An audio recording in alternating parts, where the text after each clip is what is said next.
dan mendapatkan hadiah terbesar dari Allah yang dapat diberikan kepada umat, yang dimana umat menjalankan hadiah tersebut, pastinya Allah akan menganugerahkan hamba tersebut menjadi orang yang saleh, orang yang dikatakan mukmin, orang yang diberikan kemuliaan oleh Allah.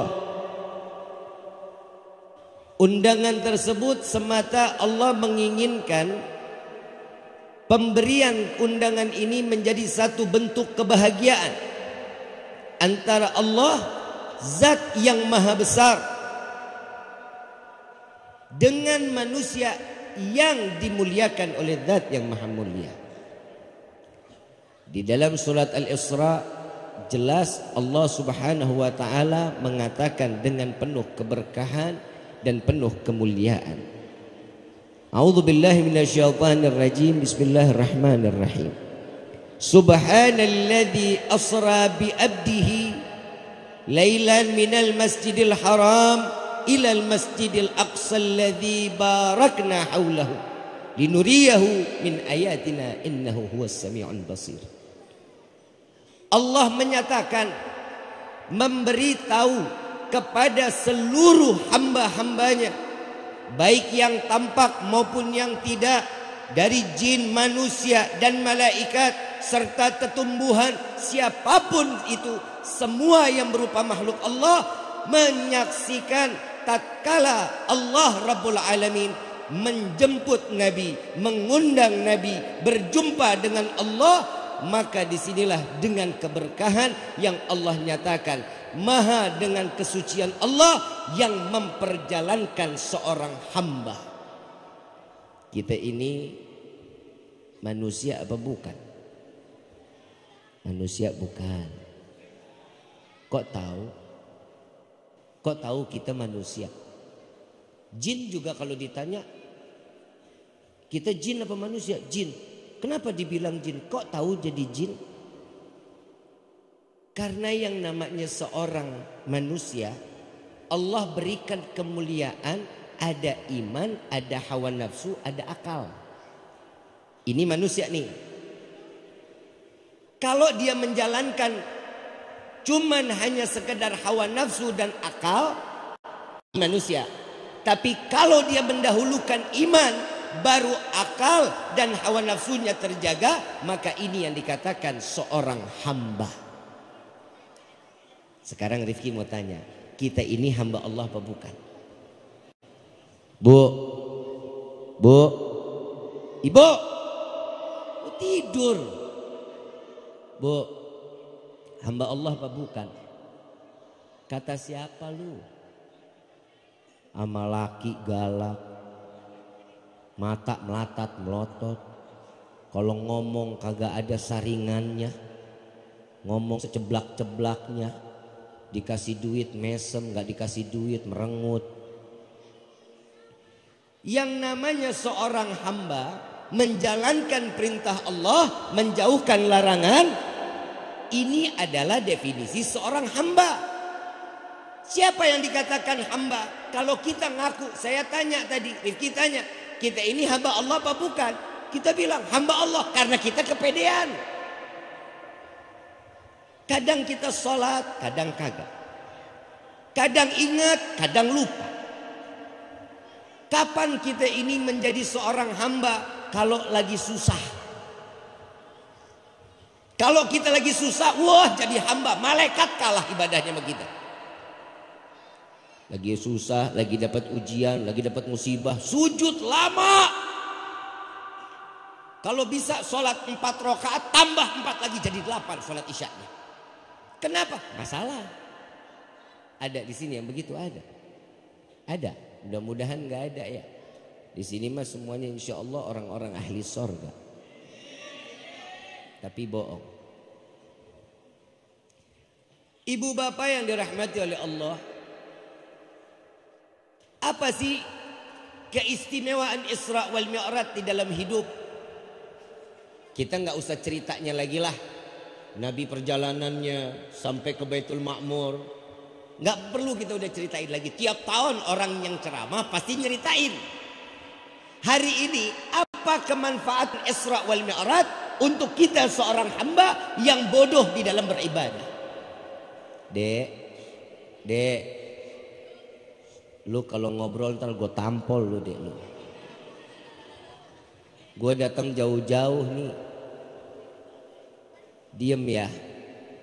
Oi, diem. Lu ngomongin FF sama ML kan? Selesai dari sini lu kan bisa mabar dek. Tenang dulu. Ngaji dulu, ngaji gitu, ngaji. Tadi saya dengar Ustadz katanya kalau lagi ada gini rame. Ustadz ngajar di sini kan Ustadz Maulana ya? Ngajar di sini. Seminggu berapa kali? Malam Senin, hari Senin malam Selasa, Senin pagi, terus Jumat, subuh, sepi. Kalau Jumat rame, bapak-bapak rame. Yang sisanya kemarin, Pak, Bu, tahu nggak? Musolahnya kecil nih, ya, musolahnya kecil kan? Berapa jamaah satu musolah, kira-kira berapa jamaah?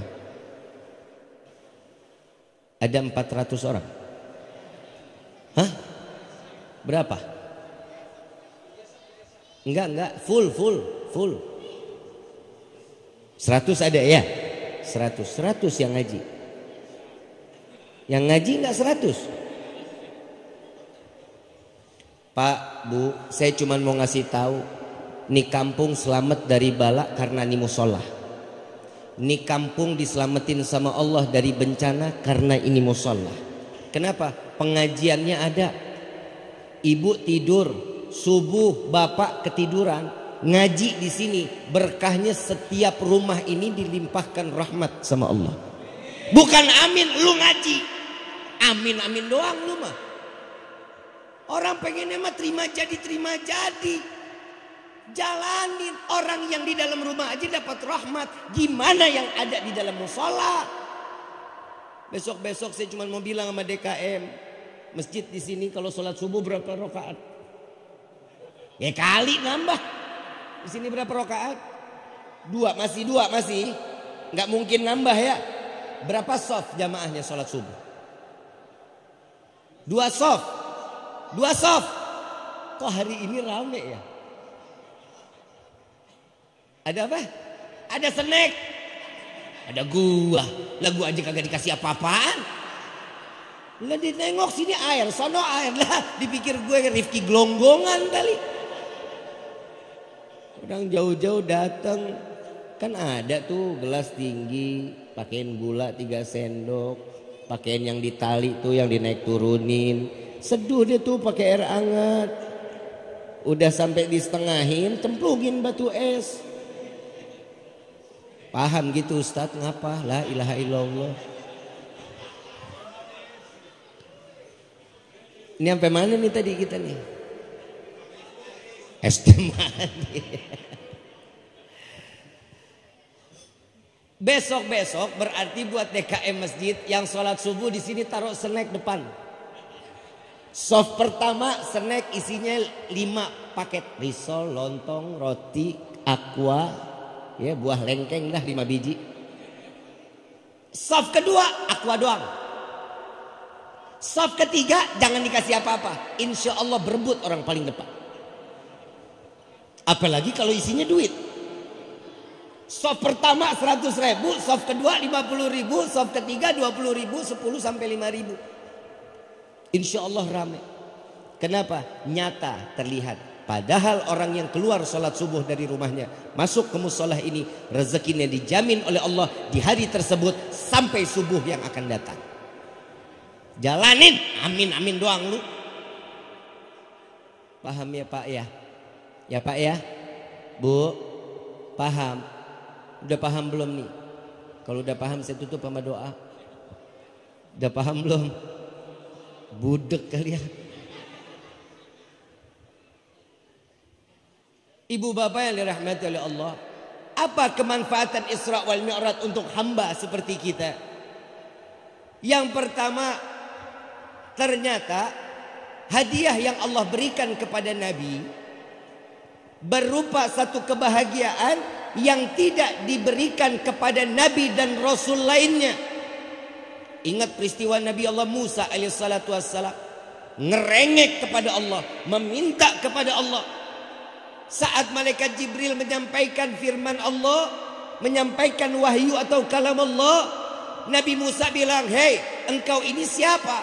"Saya ini malaikat Jibril yang menyampaikan firman-firman Allah kepadamu. Kalau seandainya aku betul adalah Rasul, untuk apa aku harus pakai ada perantaranya?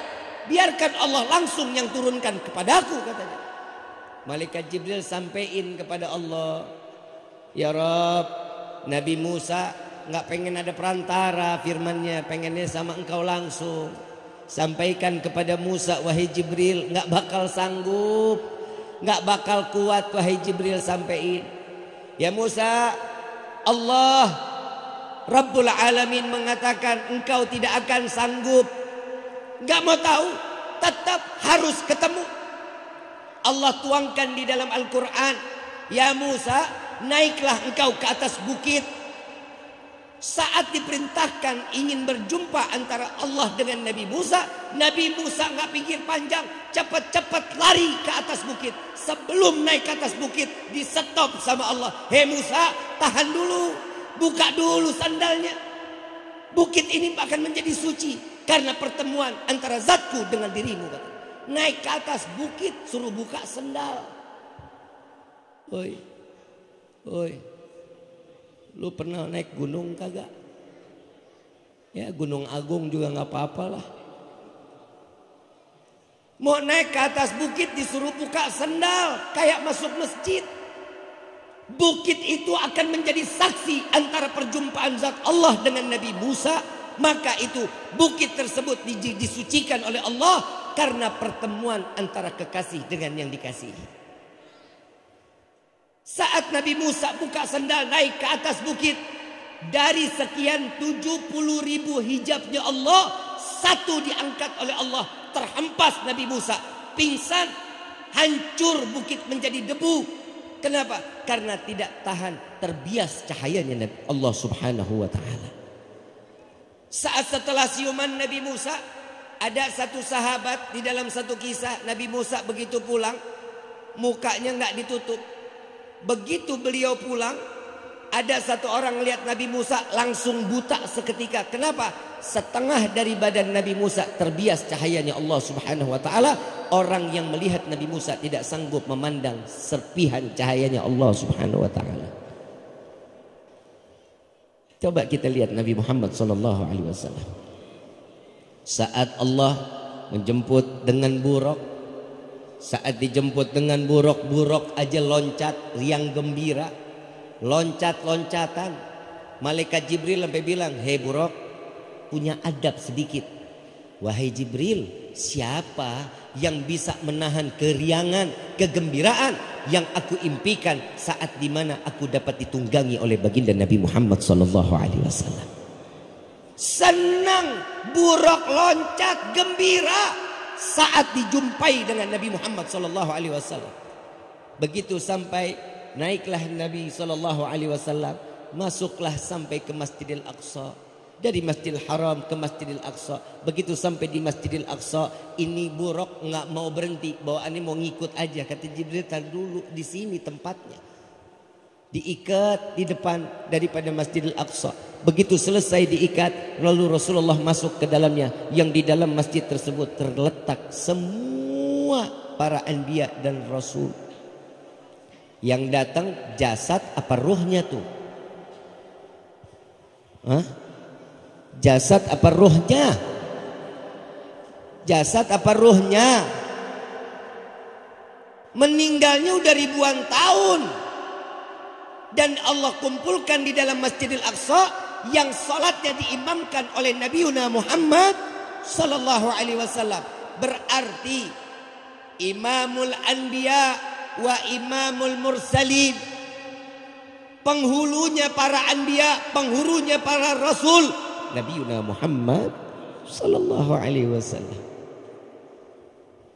Nabi Adam bertanya, siapa di Jibril?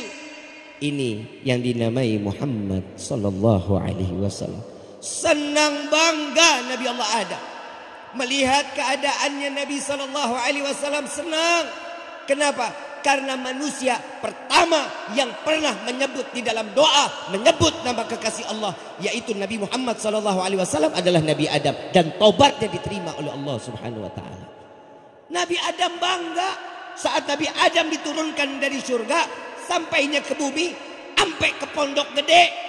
Kita dikumpulin di sini kan gara-gara begituan. Allah turunin Nabi Adam 40 tahun doa nggak dikabulin. Begitu nyebut nama Allah, menyebut nama Nabi, kontan Allah jawab, hei Musa, wahai Adam, tahu dari mana Nabi Muhammad? Tahu dari mana nama Muhammad? Saat aku buka mataku di aras surga, di langit surgamu wahai Rabbi, aku melihat tertapampang la ilaha illallah Muhammadur Rasulullah. Siapa yang ngebocorin? Malaikat Jibril alaihissalatu wassalam. Diterima doanya Nabi Adam, ditemui antara Adam dengan Hawa wasilah nama Nabiuna Muhammad sallallahu alaihi wasallam. Ini manusia yang pertama diciptakan oleh Allah mendapatkan syafaat tatkala disebutkan nama Nabi Muhammad sallallahu alaihi wasallam. Ini gimana kita tadi baca maulid ya? Tadi baca maulid nggak? Solawat nggak berhenti-berhenti, betul? Insya Allah malam Jumat solawat, ingat Allah, duduk di dalam majlis ilmu, nyebut nama Allah, nyebut nama Nabi. Bohong kalau kita insya Allah kelak nanti di yaumil kiamah, ya Allah pantaskan diri kami untuk mendapatkan syafaat Nabiuna Muhammad sallallahu alaihi wasallam. Makanya kalau habis sholat jangan cuma minta rejeki PA. Lu mintanya rezeki doang, duit. Tenang, urusan duit mah udah diatur. Allah mah nggak bakal ngasih ketukar rezeki kita. Maaf, Pak, Bapak pernah nyuapin anak nggak Pak? Pernah nggak nyuapin anak? Lagi Bapak suapin, mulut, tangan udah ada nasi, ayam, rendang, sambal, udah sampai depan mulut nih rezeki kita. Anak mau pindah nggak tuh? Allah kalau udah ngatur rezeki, ya la ilaha illallah. Nah gitu dong. Ustaz tolong disambut dong. Jangan sampai melenceng aja, jangan turun. Ya Allah, minggir sayang, minggir sini. Nah tuh kan di situ tuh tadi tuh ada yang digulung-gulung tuh, yang isinya kentang. Apa ya? Ini Habib ngerong-ngerong banget lu jadi orang. Ya enggak, wah kan walaupun enggak dimakan tapi manis, meja enggak sepi banget kayak begini. Ibu bapak yang dirahmati oleh Allah, Nabi Muhammad sallallahu alaihi wasallam dari awal sudah memberikan manfaat untuk Nabi Allah Adam alaihi salatu wassalam. Apa kemanfaatannya untuk seorang hamba? Di tahun saat Nabi diangkat, dimi'rajkan oleh Allah, saat dalam keadaan hati Nabi penuh dalam kesedihan. Nabi lagi sedih nih.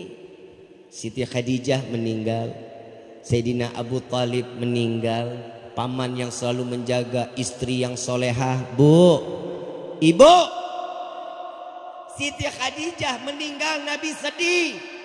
Kalau gua tanya sama laki lo nih hari bini lo mati, Bapak sedih apa kagak? Gak bakal. Pegang kuburannya, yang cepat keringnya ya Allah, biar cepat kawin lagi katanya. Bu, istri Rasulullah Siti Khadijah mah luar biasa bu. Bu, woi, lu mau jadi Siti Khadijah kagak? Mau nggak? Ngimpi. Siti Khadijah gak pernah minta sesuatunya yang memberatkan Nabi. Setiap hari ngelayanin Nabi. Apa yang Nabi mau diberikan. 70% tanah di Mekah milik Siti Khadijah diberikan untuk dakwahnya Nabi. Ibu baru cincin 2 gram lepas buat modal usaha, laki diungkit sampai mati.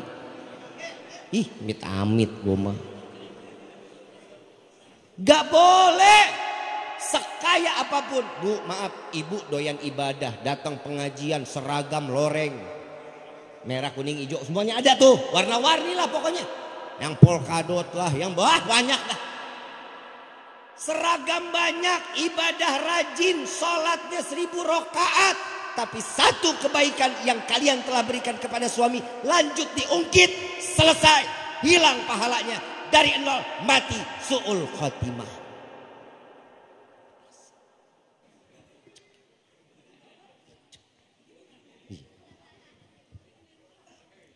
Neraka digodok,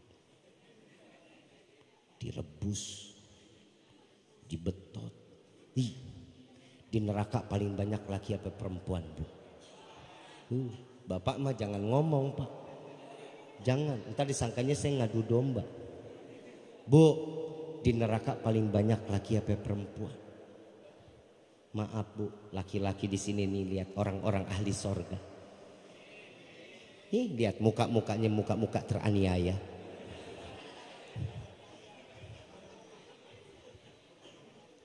Bu, Siti Khadijah meninggal, Nabi sedih, Bu. Nabi sedih dalam hatinya. Kenapa? Sampai-sampai Nabi teringat ada satu sejarah sirah nabawiyah. Saat Rasulullah pulang ngajar pagi, ketemu Siti Khadijah lagi nyusuin Siti Fatimah binti Muhammad Rasul sallallahu alaihi wasallam. Lagi nyusuin. Rasulullah ngelihat Rasulullah nangis. Begitu terdengar suara tangisan Rasulullah, Siti Khadijah nengok. Wahai suamiku, wahai Rasulullah, engkau telah pulang. Apa yang membuatmu menangis, wahai suamiku? Apa jawaban Rasulullah? Ya Khadijah, engkau adalah seorang wanita yang kaya raya. Engkau adalah seorang pejuang. Engkau adalah seorang pedagang. Engkau adalah seorang saudagar. Hari ini aku melihat kulitmu dengan tulang menjadi satu, wahai Khadijah. Engkau dalam keadaan kurus, yang keluar lagi bukan ASI dari badanmu, kecuali darah segar yang kau berikan kepada putri. Habis badan Siti Khadijah, kurus. Rasulullah melihatnya menangis. Siti Khadijah menjawab dengan senyuman, ya Rasulullah, aku ridha, aku ikhlas. Apapun yang aku berikan untukmu dan untuk Allah, aku ridha. Jika seandainya Khadijah mati lebih dulu, sedangkan engkau ingin melintasi lautan untuk dakwah di jalan Allah, sedangkan engkau tidak memiliki rakit, bongkar kuburanku, ambil tulang belulangku, ikatlah jadikan rakit agar engkau dapat melintasi lautan tersebut untuk melanjutkan dakwahnya Allah Subhanahu wa taala. Ini istri yang soleha. Jangan perhitungan sama laki. Laki capek sama ibu capek. Ibu kerja sama laki juga kerja. Laki nyari duit buat siapa, Pak? Makanya lu nyebut istri doang, rezeki lu segitu-gitu baik. Mintanya rezeki buat keluarga, jadi lu kaya. Lah kalau bini, dia cuma bini, anak ngutang. Lah benar, ya Allah berikan kami rezeki buat istri, ya dikit. Mintanya, ya Allah berikanlah kami rezeki yang banyak, yang berkah, yang halal, untuk memberikan kebahagiaan kepada keluarga kami. Tuh, kaya, kontan, pondok gede, semuanya real estate. Amin, mau amin. Tapi nggak asli lagi lu, ntar sama tetangga sombong, negor ogah. Kalau begini kan kelihatan, yang hatinya baik ada, yang hatinya agak ngegremet ada. Tetangga beli pasir, tetangga beli semen, kita yang tempel koyo. Tetangga beli motor, kita yang kejang-kejang. Kenapa? Makanya fungsinya hati, Allah tempatkan iman di dalam hati agar menjaga hawa nafsu dan akal tidak menjadi yang menjerumuskan seseorang hamba ke dalam jurang api neraka jahanam. Apalagi kemanfaatannya saat dimana Allah menjemput Nabi, memberikan kebahagiaan, dijumpai antara Allah dengan Nabi Muhammad SAW. Disitulah letak kebahagiaan dan cerita yang tidak akan pernah terputus oleh masa, saat dimana Nabi Muhammad SAW memandang langsung Allah, Allah memandang Nabi Muhammad sallallahu alaihi wasallam.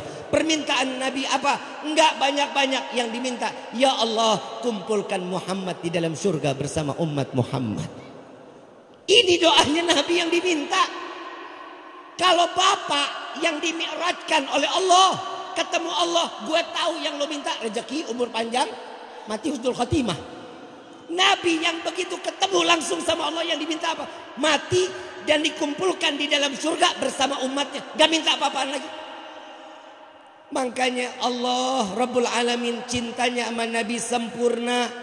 Sampai Allah menyatakan orang yang mencintai kekasihku Muhammad, maka dia akan mendapatkan cintaku, kata Allah. Makanya Isra wal Mi'raj ini terjadi. Dari masyrik ilal maghrib, dari barat sampai ke timur berbondong-bondong orang bikin acara Isra wal Mi'raj, memperingati acara tersebut semata agar kita ingat perjuangan Nabi Muhammad sallallahu alaihi wasallam. Pulang Isra wal Mi'raj, Nabi dihina, Nabi dicaci, Nabi dimaki, bahkan Nabi makin dikucilkan. Di sini letak keimanan seorang hamba dipertaruhkan di hadapan Allah. Saat Nabi turun sampai ke Mekah, ikrar menyampaikan di depan Ka'bah ke seluruh masyarakat Mekah saat itu, dan Nabi mengatakan, aku telah kembali tadi malam setelah aku dari Mekah ke Masjid Al-Aqsa, dari Masjid Al-Aqsa aku sampai ke Sidratil Muntaha, berjumpa dengan Allah sampai ke Baitul Ma'mur dan kembali lagi. Semua ada yang tertawa dan juga ada yang penuh keyakinan. Tatkala saat ada yang tertawa, mereka seketika Allah kembalikan hatinya dalam keadaan murtad, tidak lagi mencintai Allah dan tidak lagi beriman kepada Nabi Muhammad SAW. Siapa provokatornya? Abu Lahab. Abu Lahab jadi provokator. Masyarul Quraisy, wahai orang-orang Quraisy, udah dengar apa kata Muhammad? Masih percaya? Masih tahu? Kalian kan dagang bareng sama saya. Dari Mekah ke Masjid Al-Aqsa sampai ke Palestina, berapa jaraknya? Kurang lebih 15 hari. Itu pun gak pakai berhenti. Kalau jalur terus 15 hari, kalau pakai berhenti 1 bulan, pulang pergi berarti 2 bulan. Kau masih percaya dengan apa yang diomongkan Muhammad? Banyak yang bubar dan murtad. Sampai Abu Lahab gak senang. Ini sahabat masih ada yang belum datang nih. Dia datengin rumah Sayyidina Abu Bakar Siddiq, diketok rumahnya cuman buat ngegibahin Nabi, cuman buat ngotorin lidahnya, ngejelekin Nabi. Begitu diketok rumahnya, ya Abu Bakar, engkau telah mendengar apa yang dikatakan Muhammad? Apa? Muhammad bilang dari Aqsa, kita tahu engkau dagang bersama-sama dengan kami. Begitu sampai di Aqsa 15 hari, itu nggak pakai berhenti. Begitu bolak-balik ya 1 bulan. Kalau yang pakai berhenti berarti sebulan jalan, sebulan pulang. Berarti 2 bulan. Dia bilang 1/3 malam. Engkau masih percaya dengan perkataan Muhammad? Dan aku tidak menceritakan lagi yang lain-lainnya. Apa jawaban Sayyidina Abu Bakar? Benarkah yang dikatakan Muhammad seperti itu? Iya.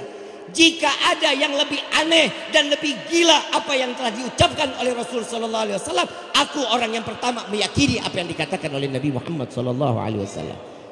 Ini namanya istiqomah, imannya tanpa keraguan. Kalau kita imannya tanpa keraguan, mana dari mananya? Iman kita penuh sama keraguan. Udah jelas, sholat, orang yang sholat, maaf, kalau kita mau diperbaikin oleh Allah di dalam hidup, sholat yang diperbaikin.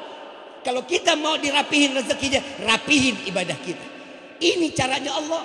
Hidup itu ada take and give, my brother. Ngerti gak lu? Gue asal nyeplak aja nih. Gue semangat banget gue ceramah di sini kayaknya. Mudah-mudahan tahun besok. Enggak. Ustaz Murdana, kalau ada waktu ya, tanggal 11 Februari yang ngundang langsung nih di depan jamaah. 11 Februari penutupan Majlis Burdah di Kabupaten Kuningan, Jawa Barat ya. Insyaallah mudah-mudahan rezeki berkah. Saya kumpul bareng-bareng. Ada Habib Zidan. Aduh, rame lah pokoknya lah. Mau ikut gak lo? Ya patungan lo, nari bis lah. Ibu bapak yang dirahmati oleh Allah, apa kemanfaatannya Allah kirimkan sholat 5 waktu? Saya gak ngobrol lagi dah tuh ya 50 waktu. Ini mau diobrolin juga nih. Dikasih tahu juga. Capek. Lu emang pada nggak ada yang lapar ya? Sumpah gue lapar banget dah. Tadi udah kecium-cium bau kebuli. Saya takut kebuli udah ditaruh di nampan. Kalau nggak kemakan jadi rengginang. Kapan lagi lu makan rengginang kebuli? Saat dimana Nabi SAW. Nah kan ada cerita tuh ya. Nabi turun ketemu Nabi Musa. Betul? Yakin gak tuh? Percaya gak? Habis itu Nabi Musa suruh Nabi balik lagi. Ketemu Allah minta dikurangin dispensasi. Yakin? 50 waktu menjadi 5 bolak-balik sampai ke tangan Nabi Musa doang.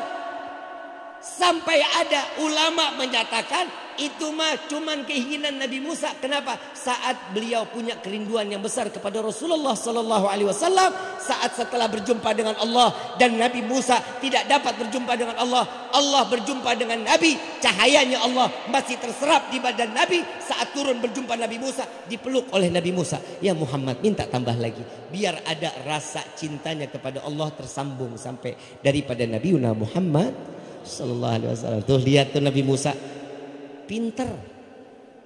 Sampai sahabat Pak, kalau Nabi jadi imam, Nabi lagi jadi imam, yang saf paling panjang yang sebelah kanan dulu tuh Pak. Yang panjang sebelah kanan dulu, sebelah kiri sepi. Nih saf kanan dulu nih penuh. Palingan sampai saf kedua mungkin deh. Begitu yang ke sana, saf keduanya udah penuh baru tuh yang diisi yang lain. Kenapa? Sahabat tatkala melihat Nabi setelah tahiyat mengucapkan salam, assalamualaikum warahmatullah. Sahabat nggak langsung assalamualaikum, nengok dulu ngelihat muka Nabi. Kenapa? Indah setelah sholatnya Nabi, muka yang begitu cahaya berjumpa dengan Allah subhanahu. Tuh Nabi Muhammad. Makanya kalau lu mau mukanya enak, sering-sering sholat. No lihat Apit, kelihatan manis, ya kan? Gue gak bilang lu hitam lu Pit, manis. Lu manis Pit, lu manis. Tambah dilihatnya lagi begitu. Tuh orang yang ahli sholat, enak ngelihat mukanya.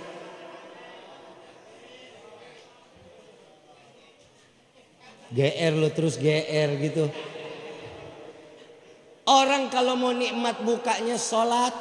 Orang kalau udah sholat, ya Allah hati tenang, pikiran enak. Ini kebahagiaan yang Allah berikan kepada Nabi. Allah tahu cara menghibur Nabi. Ternyata hiburan seorang hamba itu bukan gunung, bukan laut, bukan dunia fantasi, bukan jalan-jalan. Ternyata Allah yang dapat membahagiakan hati dan pikiran kita. Gak ada yang lain kita buang-buang duit. Jalan ke puncak. Kayak nonton baru kemarin tuh, puncak rame banget penuh. Pulang puyeng. Kenapa? Pinjam duit sama siapa nih ya? Duit beak. Kalau bahasa Betawi apa? Buras dah. Kenapa udah buang duit? Tapi tatkala seorang hamba dia sujud kepada Allah, tenang bahagia hatinya. Saya pernah jalan sama guru saya, Pak Lurah, Kiai Ustadz. Saya jalan sama guru saya Habib Quraish Baharun. Perjalanan dari pondok Asidku sampai ke Ciputat, Ciawi Gebang, itu perjalanan kurang lebih 22-24 kilo. Perjalanan itu kurang lebih 24 kilo. Ini ada orang Cilimus di sini. Ada orang Kuningan, Cihidang gitu. Betul gitu kan Pak Haji ya? Dari Asidku, dari desa Sampora sampai ke Ciawi Gebang kurang lebih 24 kilo. Itu perjalanan. Saya begitu sampai di pondok, Habib bilang, Ki yuk kita ke markas yuk. Ayo. Rifki duduk di samping, Habib yang disetir. Karena saya waktu itu belum bisa bawa mobil. Habib yang bawa mobil. Saya duduk, pegangin aja tasnya Habib. Nyender gak berani. Yang namanya murid. Kalau gak disuruh nyender, ya kagak bakal nyender. Kita pegangin aja itu tas, pegang. Duduk gak nyender. Sampai Cirendang kurang lebih 16 kilo. Dari desa Sampora sampai ke Cirendang kurang lebih 16 kilo. Itu gak diajak ngobrol. Diam baik Habibnya. Kita duduk udah 16 kilo. Diam aja. Begitu sampai di Cirendang Habib bilang, senderan aja Ki biar enak. Ya Allah, alhamdulillah ya Rabbi. Ya kan kebayang kan nyender 16 kilo lumayan Pak. Ki, Tahu nggak kenapa dari tadi Anda diam aja? Kenapa? Kenapa Habib? Saya kan nggak berani nanya. Kalau Habib nggak nanya, saya nggak berani nanya. Beda sama murid sekarang kan gitu ya, Ustaz ya. Guru nggak ngomong, murid nanya mulu, kelihatan blow-onnya gitu. Kalau kita mah dulu mah diem aja, nggak diajak ngomong nggak bakal ngomong, napas saja takut, napas pelan banget. Wah, saya kalau udah jalan sama Habib Gores banyak cerita, tidur bareng pernah. Ya Allah, Habib udah tidur apa belum? Tidur apa belum? Tidur. Saya tidur. Ya Allah, saya tidur di samping Habib. Saya kata Habib, Ki udah tidur di sini satu kasur sama saya. Mana ada murid tidur satu kasur sama gurunya? Gak Habib, Rifki dibawa aja, AC-nya dingin. Suruh naik, begitu naik mata merem, kagak melek, bingung. Ngantuk, tapi tidur gimana caranya kalau melek? Emang gue mas koki? Itu kalau sama guru udah susah kita ngapa-ngapain. Makanya adab seorang murid kepada guru tidak berbicara kecuali ditanya.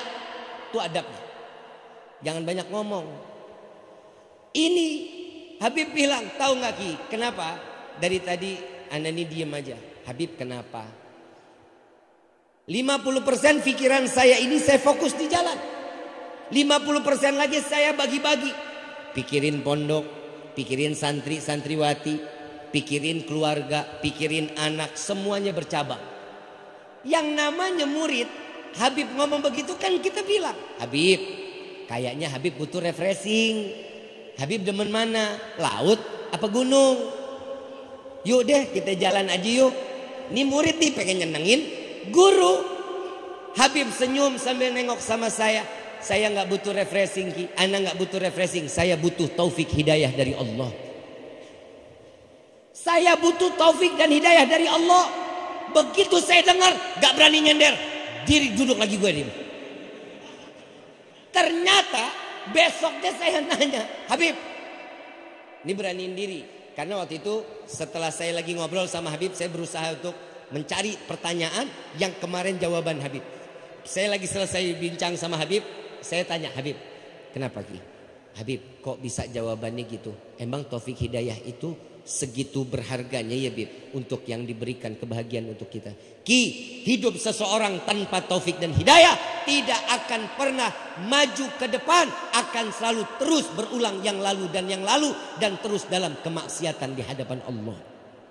Orang yang udah di dalam kemaksiatan susah untuk dapat taufik hidayah. Tapi tujuan kita yang kita cari taufik hidayah, insya Allah Allah kasih kenikmatan kita di dalam beribadah. Sehingga kita menjadi orang yang paling bahagia di antara orang-orang yang bahagia.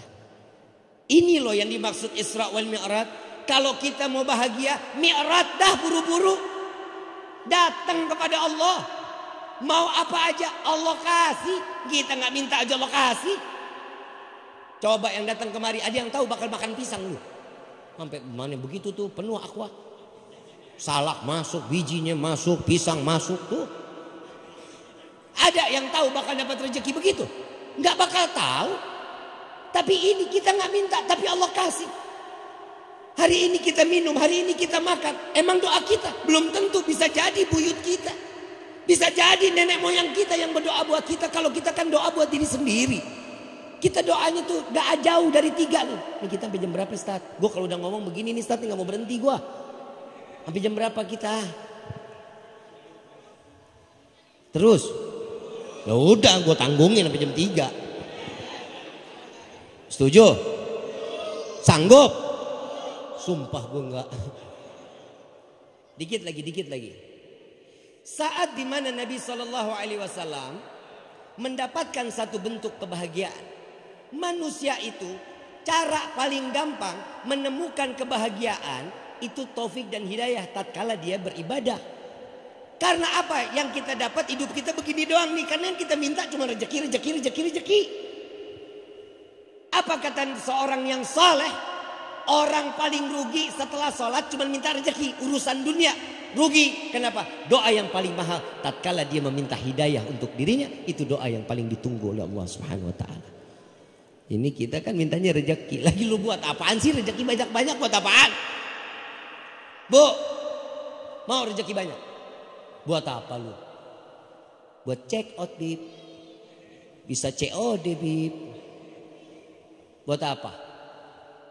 Buat apa, Bu? Umroh. Terus? Bapak buat apa? Haji. Yang muda? Buat nikah. Apa lagi? Sedekah. Kenapa sih kalau ditanya kalau butuh rezeki banyak buat apa? Pasti jawabannya semua baik. Buat umroh, buat haji, buat sedekah, buat nikah. Pasti baik jawabannya. Kenapa? Karena duitnya nggak ada. Lah emang duit ada beda. Setan bisik. Wah jangan, mendingan lu beli skincare. Betul nggak? Yang laki, ya duit banyak haji. Entar dulu haji masih banyak. Ya gampang, ini duit masih banyak. Yang dipakai satu, yang dipakai belakangnya, depannya nggak bergerak, buntutnya doang. Ini kan kawin lagi. Kan begitu. Karena duitnya nggak ada. Tapi cara Allah yang Allah mau sujud, Allah lengkapin apa yang kita butuhin. Cuman itu aja. Allah tidak ciptakan jin dan manusia kecuali untuk beribadah. Cuman itu. Ini bulan Rajab. Rajabnya udah mau habis. Yang belum puasa Rajab sunnah puasa bulan Rajab. Walaupun satu kali puasa. Kenapa? Itu akan menjadi saksi di yaumil qiyamah. Karena kita memuliakan bulannya Allah subhanahu wa ta'ala. Udah dah hidup udah belangsak. Rezeki kagak. Hah? Hidup susah. Pikiran ruwet. Sholat kagak. Ngaji kagak. Puasa kagak. Lu mendingan ya Allah. Ini kalau dibilang wala yahya wala yamut. Nggak hidup nggak mati. Ini orang udah begitu aja udah. Tahu gedebong pisang? Gedebong pisang tahu? Begitu dipegang berat nggak? Diangkat berat nggak? Lemparin dah kali. Nganyut kagak? Itu hidup kita. Itu hidup kita. Gedebong pisang lurus lempeng aja. Mau bawa kemana? Ayo aja. Ini kita. Padahal Allah nih kalau katanya orang pondok gede, life is choice. Ngerti enggak? Sama tadi juga gue baru searching di Google. Hidup itu pilihan.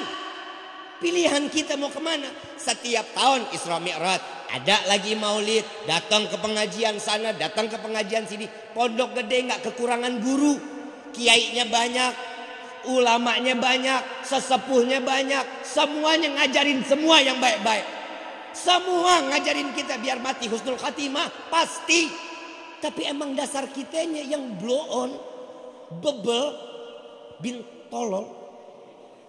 Lah emang kita kan begitu Pak Bu, bener kagak? Orang kita kan duduk, kenapa fungsi ada guru ini di musola? Biar kita pada pinter. Minimal ketularan soleh. Kalau jadi pinter mah jangan dah. Gue mah bilangin aja, hidup kalau cari belajar cuma buat pinter, jangan. Maling juga pinter.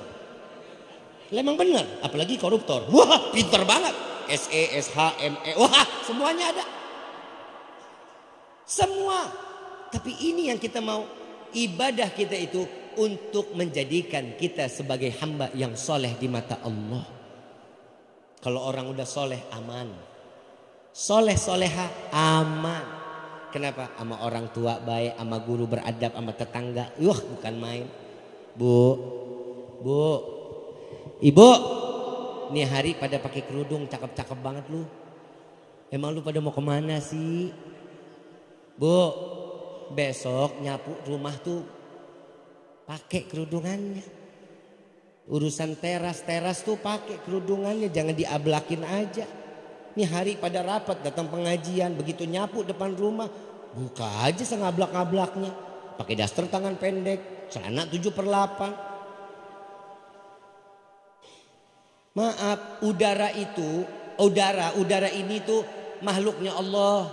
Debu itu makhluknya Allah. Kalau aja satu aurat rambut kita kelihatan sama yang bukan mahramnya, kelihatan sama makhluk-makhluk Allah, itu akan memberatkan kita nanti. Jangan harap kita masuk ke dalam sorga. Yang bisa jadi ibu malah masukin neraka orang-orang yang tercinta. Bapaknya ibu, suaminya ibu, anak laki-lakinya paman, itu bisa dimasukin ke dalam neraka. Cuman karena satu helai rambut ibu bisa memasukkan 4 laki-laki ke dalam neraka. Bu, saya ngomong begini, Rifki ngomong begini karena I love you so much lah. Kita nggak pengen kumpul di sini doang, kita pengen dikumpulin di sorga bareng-bareng. Mau apa enggak? Bapak mau kumpul sama istri di sorga, mau? Berat Bu, maaf. Bapak tadi ngomong sama saya, Bib, ya Allah Bib, jangan ada Bib lah, di dunia aja nyusahin, gimana di akhirat. Bu, ya Bu ya, udah ngablak, lagi nyapu, tetangga lewat. Mat, mau kemana Mat? Lagi lewat nih, si Mamat lagi lewat. Mana Mat? Mau depan kok. Mampir Mat, lah disuruh mampir. Kenal kagak apa kagak, saudara kagak apa kagak, main suruh mampir. Jangan, ya. Belajar untuk punya malu. Belajar untuk punya. Kalau kita punya malu, Allah tutup kita dari segala aib keburukan. Insya. Mudah-mudahan apa yang disampaikan di malam ini menjadi ilmu yang bermanfaat. Dan mudah-mudahan insya Allah ini Rifki bukan yang pertama dan juga bukan yang terakhir. Insya Allah akan selanjutnya bisa mampir lagi ke sini. Insya. Minta doanya khusus untuk Rifki pribadi, biar Allah angkat penyakit, Allah berikan kesehatan, biar terus bisa menimba ilmu dari para guru-guru, para alim ulama, para kiai. Mudah-mudahan di malam ini Rifki pribadi mendapatkan keberkahan dari wasilah acara ini, sehingga Rifki menjadi manusia yang pantas diberikan hidayah oleh Allah dan dimatikan kita semua dalam keadaan husnul khatimah. Amin ya rabbal alamin. Rifki mau ngajak baca salawat, mau nggak? Tapi bacanya rame-rame, mau? Salawat Bushrah hafal nggak? Allahumma salli wa sallim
Allahumma salli salatan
Ya uhailan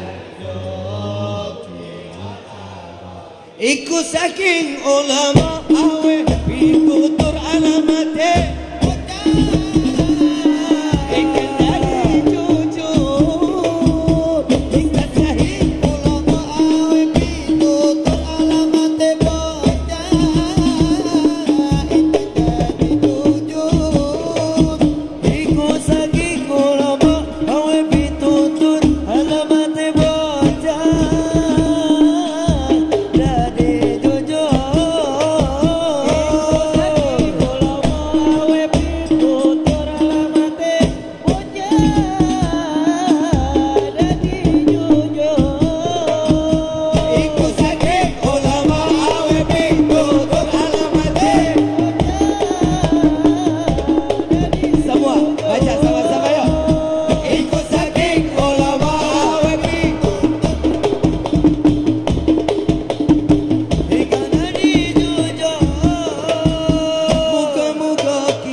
وسلم على سيدنا محمد عدد ما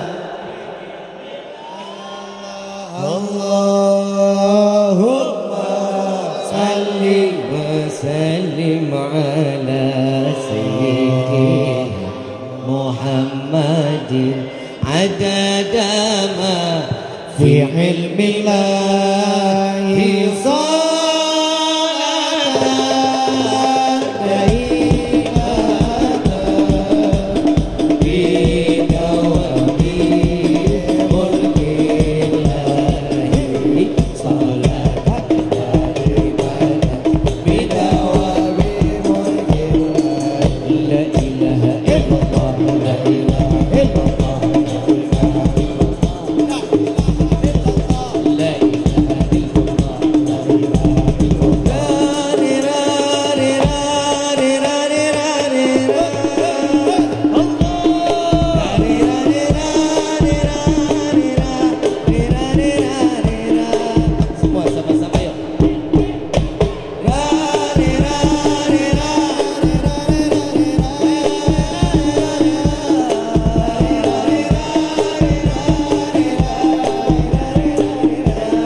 salatullah salamullah ala taha rasulillah salatullah salamullah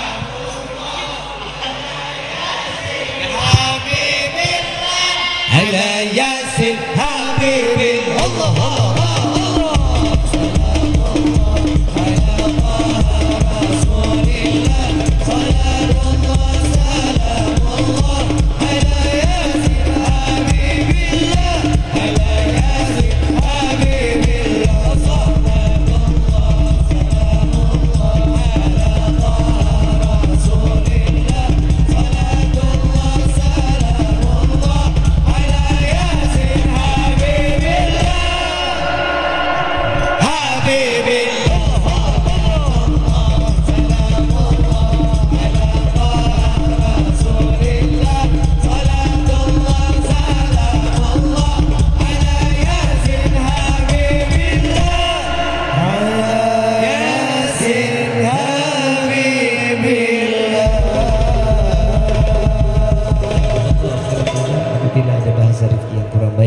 dari lisan ini semua daripada kebodohan al-fakir. Apabila ada ilmu yang bermanfaat semua datang dari Allah Subhanahu wa taala. Kurang lebih mohon dibukakan pintu maaf yang seluas-luasnya. Wabillahi taufiq wal hidayah. Wassalamualaikum warahmatullahi wabarakatuh.